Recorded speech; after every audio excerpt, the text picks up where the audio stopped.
ጃምቦ መጨለት ነው። ጃምቦ ምንድነው?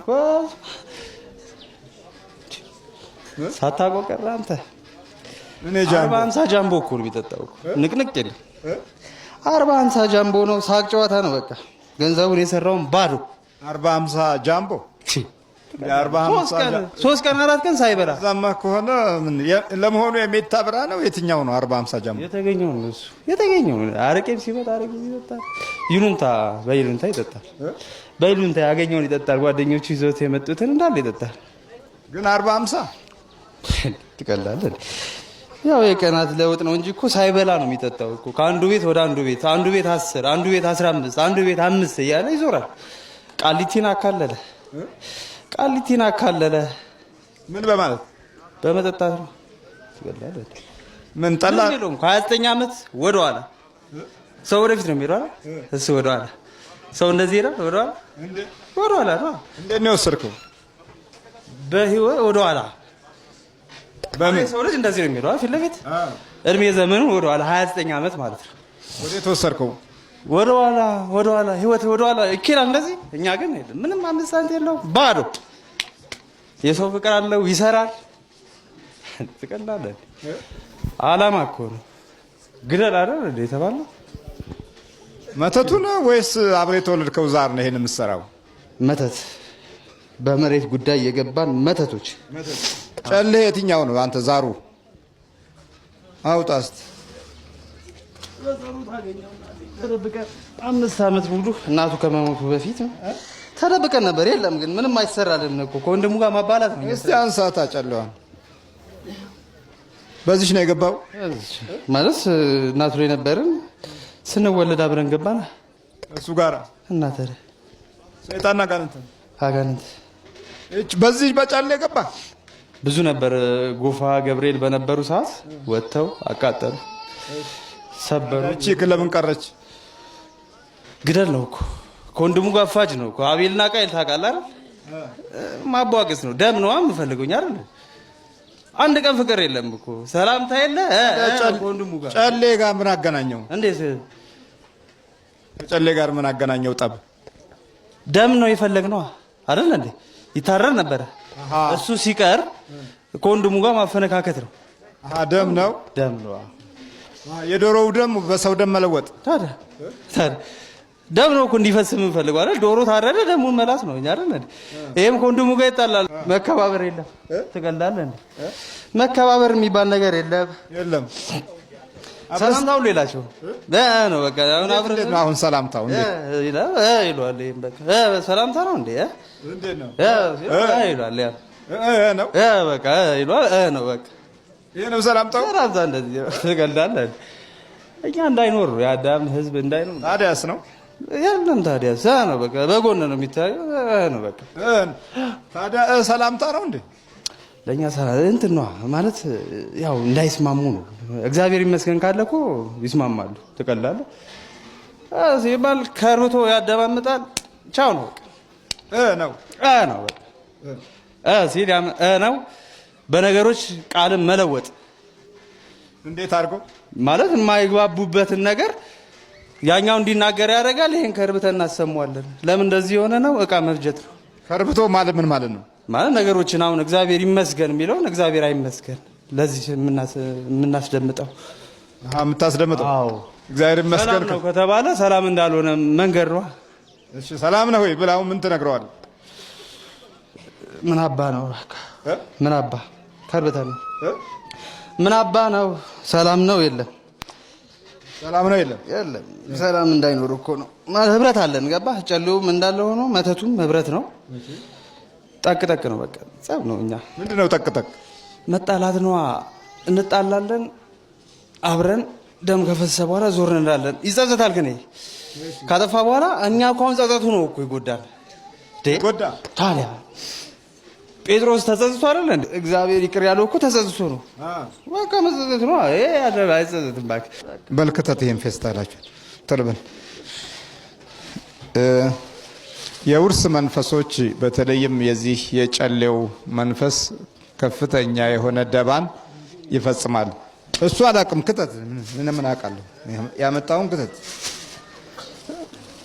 አብሮ እየተዋረሰ እና እየተያያዘ እኔ አይመለከተኝም አልገበርኩትም መባል የሚያዋጣ አይደለም። ለምን በመናፍስቱ ልክፍት ውስጥ እስከ ተወለድን ጊዜ ድረስ ከማህፀን ጀምሮ የመያዙ ጉዳይ የተለመደ ነው። ቶሎ በላንሳ ነው ምንድን ነው? ይሄ እናቴ ነው። ይሄ የእናቴ ነው። ትላንትና እዚህ ጋር ሴትዮዋ ስታመጣ ይቼ በቃ ከፍቼ እንዳለ ይሄ የሱ ነው። ጨሌው አለ። ጨሌው እዚህ እርሶ ቤት ከመጣው 2 ዓመቴ ነው። ያን ጊዜ ጣይልኛ ውጭና ብዬ አስጣልኩኝ። ለካ ይሄ ተደብቆ ቀርጣል ቁም ሳጥን ውስጥ። እኔ ይሄንን አምልኮት አይመስለኝም፣ እንደ ልብስ ነው የምቆጥረው። የእሷ ልብስ ነው ብዬ ትለብሳለች ብዬ ነው። ይሄ እኔ ሳልወለድ የተሰራ ነው። እኔ ሳልወለድ የተሰራ ነው። በጨሌው ምክንያት ማለት ነው። ይሄ እኔ ሳልወለድ ይሄው አለች። እሷም እዛ የት አለች? አለ ዛሩ ሲቲ እናቴ አለች። ያችሁት እዛ ጋ አለች። ነይ ነይ ነይ ያችሁት ዛሩ ተነስቷል። ይሄ የሚለበስ ነው ለውቃቢው ተብሎ ለውቃቢው። አዎ፣ ግን ፍርድ የለም ምን የለም። በቃ በአመት ባል እንኳን ቡና ሲፈላበት አይቻለው፣ ግን በሳጥን ተቋጥሮ ተቀምጧል። ቁጭ ብሏል። ይሄው የዲክስ መንሸራተት፣ ደም ግፊት፣ ስኳር ተብዬ 2 ዓመት የዚህ መከራ አይና ያለው እሱን ቋጥሬ አስቀምጬ ስማ፣ ለምንድን ነው ህዝቡን አብረህ እንዲህ እየተወለድክ የምታሰቃየው? እኔ እኮ ግራ የሚገባኝ እኮ ይሄን ተጠርተን አይደል እንዴ? ውርስ ነው እኮ አሁን ተናገርክ አይደል እንዴ? በዘር ሄዶ ዘር ሚያዝ ነው አላማችን አይደል እንዴ? ዘር አብሮ ይወለዳል። ይሄ እኮ አሁን አይገብር ምን አይል ግን ትውስታ አለው። እኛ እናስታውሰዋለን በፊት ገባ እና ይፈላል። ያው ስትስም ያውቃል። ያው ልጅ ነው ዱክ ዱክ ይላል። ያ ትውስታ አለን እንጂ አምልኮት አይደለም እሱ። ግን ያ ነገር ሲቀር ደግሞ ያው ትዞራለህ። ዞረ ጉብ ነው በቃ ቢያንስ ድል መያዝ ነው። ደም ነው በቃ ማፍሰስ ነው በቃ። ግን ያው ይጠበቃል እንጂ ለሊትም በዚህ በሳይንስ ዘመን፣ በዚህ በስልጣኔ ዘመን፣ በዚህ እውቀት በበዛበት ዘመን፣ የሰው ልጆች ወደ ሰማይ በወጡበት ዘመን እንዴት ልኩስኩስ በሆነ አኳኋን ውስጥ የሰው ልጅ ይወድቃል? ባንተ ማለት እንዴ ነው? ከዘመኑ ጋር እኮ ነው የሚካሄደው አይደል እንዴ? እዛ ላይ የሚሄደው ያው ላይ ስለሄደ ነው አለን አይደል እንዴ? ይሄ እንዳቅም ነው እኮ እንዳቅም ነው ገባ? እንዴት ይሄ አነስተኛ ቤተሰብ የሆነ እንደዚህ አይነቱ ያው በአነስተኛ ይገብረናል ማለት ትልቁ የሆነ ምን እንዴ? በዚህ ዘመን ውስጥ እኮ ነው የምልህ፣ ሳይንስ በበዛበት ዘመን ውስጥ ሳይንስ ህይወት ነው እንዴ? ቅድም ነገርኩ አይደል? ሳይንስ ህይወት አይደለም እኮ ህይወት እግዚአብሔር ነው አይደል እንዴ? ሳይንስ ምን ይሰራል? ሳይንስ እንዴት? ሳይንስ ምንድን ነው? ሳይንስ በሳይንስማ ከሆነ እግዚአብሔርስ ባይኖር አይደል እንዴ? በሳይንስ ከሆነ እግዚአብሔር ባይኖር ዝም ብለህ በሳይንስ ተመራምረህ ገነት አትገባም። ተመራምሮ መግባት ታዲያ ሳይንስ ላልከው ጥያቄ ይሰራል ሳይንስ አይደለም። ሰው በተማረበት ዘመን ላይ አንተ የተልኮሰኮሰ ነገር ለምን ትፈልጋለህ? ነገሩ ይሄ አይገብርህም። ይገብረኛል ብለህም አትጠብቅም። እርግጠኛ ነኝ። ታዲያ ምን ታደርጋለህ? ለምን አብረህ መወለድ አስፈለገ? ያው ተወለድን፣ ከማህፀን ጀምሮ አብረን ኖርን አይደል እንዴ? እንዴት ነው አንተ ምን ልበል? ምን አይ ምሳሌ አንተ የሆነውን ነገር አውጥተህ መጣል አይከብድም ወይ? ዝም ብለህ ትወጣለህ እንዴ? አንተ ያንተ ሆኖ አብረን ተወለድን ከደም ጋር አይደል እንዴ? እስከዛ መኖር አለብን።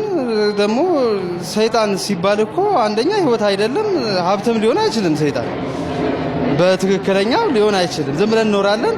እኛ ነፍስ ነው የምንፈልገው። ባለፈው እንደውም የሆኑ እውቀት ያለ እሱ ትምህርት በቀዳዳ ነው ቶ እውቀት ያላቸው ሰዎች እዚህ ወጥተው ትንሽ አውጥቶ ብዙ ማትረፍ አሉ አይደል? ወይ ሚሊዮን ተሰጥቶት ነፍስን የሚያክል ነገር ካገኘን እኛ ምን እንፈልጋለን? ሚሊዮን ሰጥቶ ነፍስ ማያመውሰድ ነፍስ አንተ በሚሊዮን እንደው አሁን በብሮች በመጨረሻው ደረጃ ቁጥር እኮ እንትን አይደለም ሊገዛ ቢችል ስንቱ ባለሀብት ባልሞተ እየከፈለ ብዙ መንፈሶች ራሳቸውን እንደየጊዜውና እንደየሁኔታው ይለውጣሉ። አንዳንድ ጊዜ የታችኛው ህብረተሰብ ብቻ እየተጠቃ ይመስለናል፣ ግን አይደለም።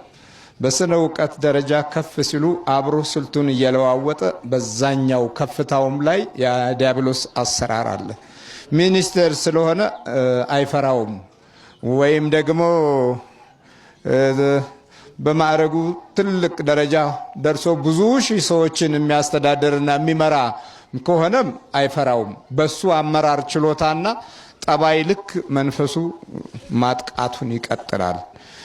እንደየ እድገቱ ነው። ዞሮ ዞሮ ግን በእድገት ላይ ያለው ማለት በጣም በስልጣን መዋቅር ላይ የወጣው ላይ ያለውና እታች ያለው በዓላማ አንድ ናቸው። ሁሉም ማጥፋት ነው። ግን በአገዛዝ ስልታቸውና በአኗኗር ጠባያቸው ይለያያሉ። ይሄኛው ራስ ምታት ሊፈጥ ይችላል፣ ሊያደናብር ይችላል፣ እንደየድህነቱ ሊያጎሳቁል ይችላል። ያኛው ግን ሌሎችን እንዲያጎሳቁል ነው የሚያደርገው። ሌሎችን ካጎሳቆለለት በቂ ነው። ፍትህ ካሳጣ፣ ካስለቀሰ፣ በቢሮ ከበደለ፣ አላስፈላጊ የሆኑ ስሞችን ከሰጠ፣ አላስፈላጊ የሆኑ ችግሮችን ከፈጠረ ለመንፈሱ በቂ ነው። ጤናውን መንካት የግድ አያስፈልገው። በውስጡ የኩነኔ መዝገቡን እያሰፋለት ይሄዳል፣ እየጨመረለት ይሄዳል። አለ ብሎ ግን አይገምትም። በመንፈስ እንደተያዘ አያውቅም። ግን ውስጣዊ እርካታና ሰላም በፍጹም ያጣል። ይሄ ማለት ደግሞ እንደየ እውቀቱ የተለከፈ ትውልድ መሆኑን ያሳያል ማለት ነው። በልተንበርከክ ስንት ናችሁ? 1000 መተት 1000 መተት ምን አለውና ነው አሁን 1000 እዚህ የምትገባው? ትቀልዳለህ። ምን አለው ማለት በገንዘብ ደረጃ ምንድነው? በምን ደረጃ ምን አለው ማለት? ምን አለው ማለት የጠየቀኝ ጥያቄ ምን አለው እሱ? 1000 የሚያስፈልገው ሰው አይደለም ብዬ ነው። አንዱ ይበቃ ነበር። ያው እኮ ማለት አሁን 1000 የሆነው እንዴት እንደው ታውቃለህ? መጠጥ ቤት ስንገባ ያው ትራንስፈር ነው ምንድነው በእንግሊዘኛው አለ አይደል የሚደረጋል። ልክ ሲገባ እንገባለን ሰራዊት። ለምን ከዛ ሱስ እንዳይወጣ ነው። 7 ወር እኮ ነው ጫት ቤት ያሰኛ ነው። ትቀልዳለህ እንዴ? 7 ወር ጫት ቤት በአንድ ሱሪ በአንድ ቲሸርት። ምን ጫት ቤት ታዲያ ሺሻ እንዴት አድርጋ አስተኛው ማለት ያው ሲተኝት ግን ተኝቶ አያውቅማ። ይቅማላ አይደል እንዴ? ሺሻ ነው። አንደኛ ሰው ፍቅር ሰጠ ነው። ገባ? ገንዘብ ወዲያው ያገኛል፣ ይሰራል። የግል ስራ ነው የሚሰራው። ወዲያው ይደወላል። ገባ? ገንዘብ ሲያገኝ እኛ ሪፖርት እዛ እናደርጋለን። አትመጣም እንዴ ይባላል። እናግዘዋለን የሚሰራውን ስራ ቶሎ እንዲያስገባ ገንዘብ ልክ እንደገባ እዛ እናስደውላለን። ከመቅስፈት ነው እቃውን የሚያስገባው። ገባ? እንዘጋለን። ትራንስፖርት ይዘጋጃል። መሄድ ነው በቃ። አንዳንዴ ይገርመዋል እሱ ራሱ ቲክ ከመቼ አስገባሁት ይላል። የኛ ምንድን ነው የሚሰራው? እንትን ነው የመኪና ሸራ ቴንዳ ታውቃለህ?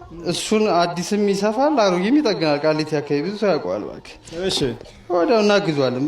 ጠቅለል ገባ አድርገን ቆልፈን መሄድ ነው ወደ ጫት ቤት። ወደ ጫት ቤት ታዲያ ትገላለህ። ለማበላሸት መንገዱ በጣም ቅርብ ነው። ብቻ ትልቁ ችግራችን አሁን ለማልማት ነው። ለማፍረስ በጣም ፈጣኖች ልንሆን እንችላለን። በዚህ አኳኋን ውስጥ የዚህ የመናፍስቱ እርዳታ ሲታከልበት ደግሞ ቅርብ ይሆናል። ሁሉ ነገር በጣም ቅርብ እና ለማፍረስ ደግሞ እንተባበራለን። ጠባይን፣ ባህሪን፣ አኗኗርህን፣ መንፈሳዊ ሰላምህን፣ ቅድስናህን በዚህ በጎ አካሄድ ውስጥ የምናልፍበት ላይ ያለው መከራ ውስብስብ ነው። ግን ለማፍረስ አእምሮ ውስጥ ክፉ ነገር ለመትከል ጓደኞች፣ የትኛውም ሰው ተባባሪ ነው። በምንም መንገድ የሚጠፋው መስመር ላይ ብዙ ወዳጆች አሉ። የሚበላሸው ቦታ ላይ ግን በኋላ ደግሞ ለቀው ይሄዳሉ። በደንብ ከተበላሸ በኋላ ዞር ብለው የሚያይ የለም። የግማሽ ብልሽት ላይ ግን ወዳጆች በጣም ብዙ ናቸው።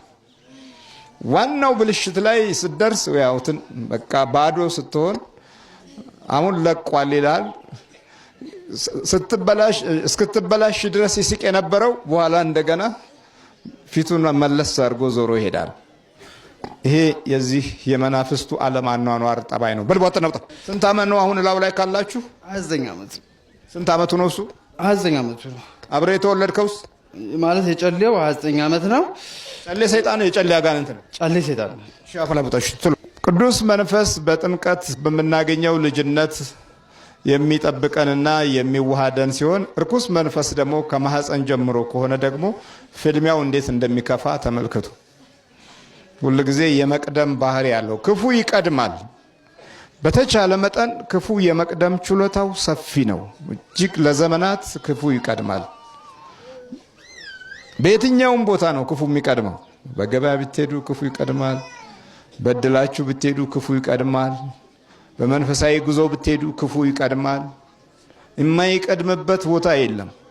ክርስቶስን ክፉ ሊቀድመው ነበር ከአገልግሎት በፊት ወደ እሱ የተጠጋው እና ክፉ ይቀድማል። መንቃት ሊኖርብን የሚገባው እውነት ይሄ ነው።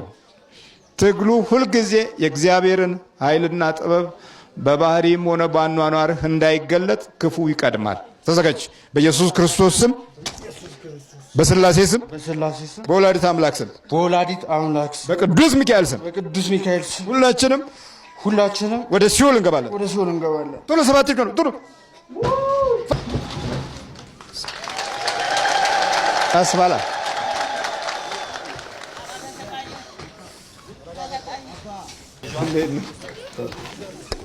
አማን እግዚአብሔር ይመስገን። እንዴት ነው ቅሜው ምናምን? 40 ጃምቦ እና 50 ጃምቦ አይበቃንም አሉ እኮ። እንዴት ነው ነገሩ? ማለት ከዚህ እንደወጣው እዚህ ሳይሆን እስጢፋኖስም እያሉ ወጥቼ በቃ ምንም እዛ ነው የምከተተው ጃምቦ ቤት። አዎ ከጊዜ በኋላ ግን ወደ ውጊያው ገባሁኝ። ወደ ውጊያው ስገባ ማለት ትጠይቃለሁ፣ ራይ ስጠይቅ ይዘጋል እና ምንድነው ብዬ መቼታ ጃቴ ኪዳነ ምሕረት ሄጄ አለቀስኩኝ እና እዛ አልቅሽ ልክ ቤት ገብቼ ሳሙና ነው እዛ እንደማይገኝ አውቃለሁ። እስቲ ልፈልግ ብዬ ሳጥን ውስጥ ስገባ ጨሌው አለ፣ እሱን አገኘው።